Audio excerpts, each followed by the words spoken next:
Olá pessoal, meu nome é Alexandre Rocha Almeida de Moraes, eu sou coordenador da pós EAD em Direito Penal e Processo Penal da Toledo Prudente. Esta é uma singela apresentação e a gente quer falar um pouquinho sobre o método, sobre as linhas de pesquisa, sobre o conceito dessa pós-graduação que a gente acredita sinceramente que seja uma pós de vanguarda. Em primeiro lugar, é preciso discutir criticamente o ensino jurídico no Brasil. Boa parte dos cursos de direito tem, por uma influência keynesiana, a ideia de que a formação de um cientista ou de um jurista, de um conhecedor do direito, no nosso caso, do direito penal, do direito processual penal, seja o conhecimento da simples aplicação da lei penal. Forma-se, por excelência, supostos juristas com conhecimento de hermenêutica, de interpretação e de aplicação, inclusive com persuasão, retórica, oratória, etc. Como se isso fosse suficiente para uma formação integral. Bom, isto podia fazer sentido na modernidade.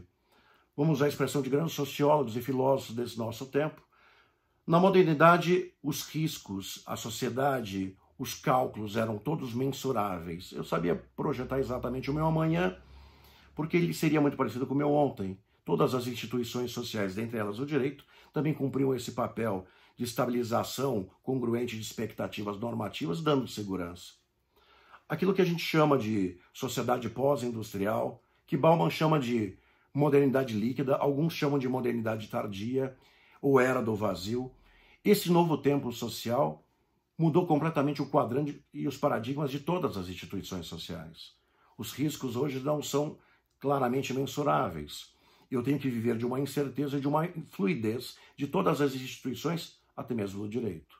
Cada vez mais se exige um novo tipo de formação jurídica. A ideia de um cientista ou de um operador do direito que se coadune com este tempo social e que seja um tipo de profissional com visão multidisciplinar, transversal, resolutivo, que trabalhe com indicadores de eficiência. Para isso, em matéria penal e processo penal, é preciso que a gente tenha a ideia clássica de Franz von Liszt de ciência penal completa, ou de ciência penal total.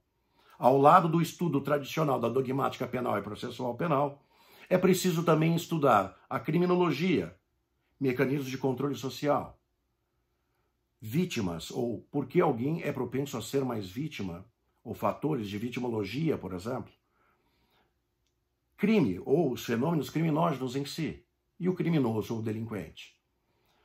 É preciso compreender a partir de diferentes movimentos e escolas da criminologia clássica e contemporânea para que a gente possa se socorrer da terceira vertente para a formação de um cientista penal, a política criminal. A tomada de decisão política por parte do Estado e das instituições que de alguma forma podem, de forma mais eficiente, prevenir ou reprimir o crime, dependem de filtros, de mecanismos que a criminologia pode socorrer, inclusive para uma produção dogmática de leis penais, processuais penais, de execução penal mais racionais. Para a construção deste conceito, é preciso que a gente se socorra do que tem de contemporâneo. Porque se a gente parar para pensar no ensino do direito penal clássico ou do processo penal clássico, lá da inspiração da década de 40, Código de Processo Penal de 41, inspiração do Código Rocco, do Código de Processo Penal, o Código Penal de 40, naquela junção da Comissão Alcântara-Machado, que tem grandes expoentes como Nelson Gri e Roberto Lira, um clássico e um positivista, fazendo aquilo que foi aquele monumento, sobretudo na parte geral do Código Penal até hoje, do Código de 40, é preciso que a gente compreenda se isto ainda é concetâneo, se coaduna com este tempo social. O direito penal clássico de inspiração iluminista, pautado principalmente por um direito penal e processual penal mais garantista, aquela dialética eterna de Estado opressor, indivíduo oprimido, ou um indivíduo que está sendo investigado ou sofrendo uma persecução penal mais vulnerável, não vive mais de forma exclusiva neste tempo social. Ao lado deste modelo de política criminal, é preciso que a gente reconheça que há novas demandas. E é impossível você discutir as mesmas vacinas e os mesmos remédios para diferentes doenças e patologias. O direito penal clássico não se preocupava, por exemplo, com criminalidade organizada, com criminalidade praticada por meio de estrutura de empresa. O direito penal clássico não se preocupava propriamente em punir poderosos. A aristocracia e a burguesia passaram a ser investigadas, processadas e a sentar no banco dos réus, a partir, sobretudo, da Constituição Cidadã. Criminalidade econômica e financeira não era um fenômeno nem era uma demanda de preocupação do direito penal clássico. Portanto, essas novas formas de criminalidade inexoravelmente vão demandar novos mecanismos de investigação, meios de obtenção de prova, um novo modelo de processo penal. Isso tudo, obviamente, demanda, para quem tem o objetivo de fazer uma pós-graduação com um novo conceito de vanguarda, um novo olhar do direito penal contemporâneo, do processo penal contemporâneo, e mais do que isso, a formação de alunos com essa ideia de visão de mundo ou de fenômeno social, no nosso caso, do crime, do criminoso, da vítima e dos mecanismos de controle social, a partir da perspectiva da ciência penal completa ou total.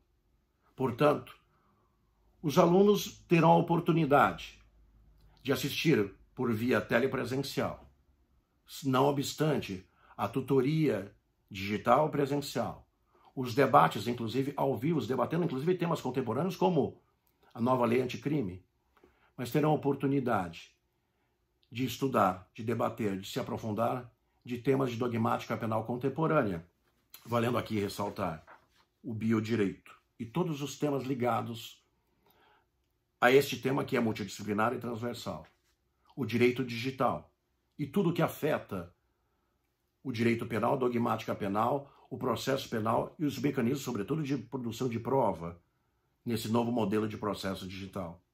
A criminalidade organizada e sem rosto, a criminalidade praticada por meio de estrutura de empresas, as milícias, os grupos de extermínio e a criminalidade econômica e financeira. Para o processo penal, uma outra vertente e perspectiva, além de características do processo penal clássico, dessas profundas transformações num sistema cada vez mais acusatório, como pretendeu parte da lei anticrime recentemente aprovada. Um processo penal de viés ou de conformação constitucional, todas as implicações, inclusive dos tratados internacionais, na condução, no traçado da política criminal e deste novo modelo de processo penal. Um processo penal também pautado agora por uma justiça negociada. Ao lado do direito penal clássico, eu tenho cada vez mais um modelo de processo penal mais célere, mais oral, mais informal, com menos liturgia e, portanto, com menos garantias, onde a verdade real dá cada vez mais espaço para a verdade negociada. A justiça negocial não faz parte propriamente e exclusivamente do direito penal, do processo penal. Mas vejam a grandeza e a relevância disso. Mediação, conciliação, arbitragem, justiça terapêutica, justiça sistêmica ou direito sistêmico, constelação familiar, termo de ajustamento de conduta, autocomposição no âmbito da administração pública, acordo de leniência, no nosso caso, transação penal, suspensão condicional do processo, colaboração premiada, delação premiada, acordo de não persecução civil, acordo de não persecução penal. Inúmeros instrumentos que exigem uma nova formação em termos comunicativos e de um olhar da dogmática penal e processual penal para essa verdade negociada, para este contrato celebrado numa busca de uma maior eficiência do direito penal e do processo penal. Ao lado disso, esse novo modelo de processo penal vai requerer também que a gente esteja mais preparado para entender as novas ferramentas de investigação e de persecução penal.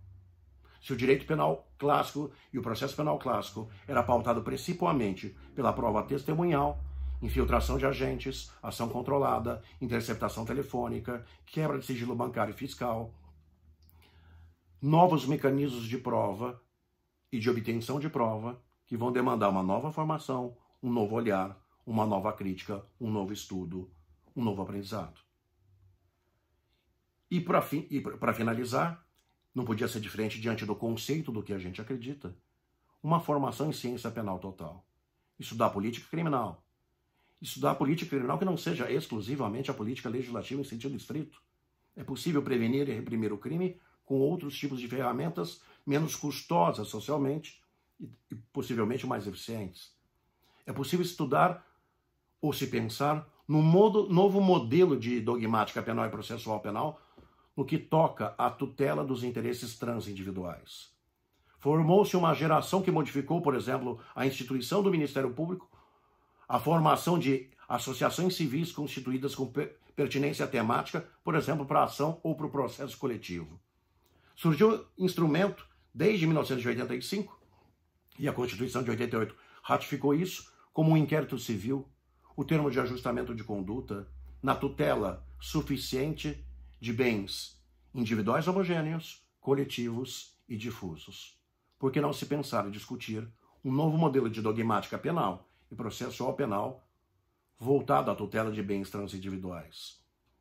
Mais do que isso, se pensar na criminologia, nas escolas clássicas, nas novas ferramentas e novos movimentos, para se estudar os fenômenos criminosos, os crimes em sentido estrito, a propensão de alguém ser vítima e as facetas da vitimologia, do próprio delinquente, inclusive da delinquência infanto-juvenil, e, obviamente, os mecanismos de controle social. A nossa pretensão não é pequena.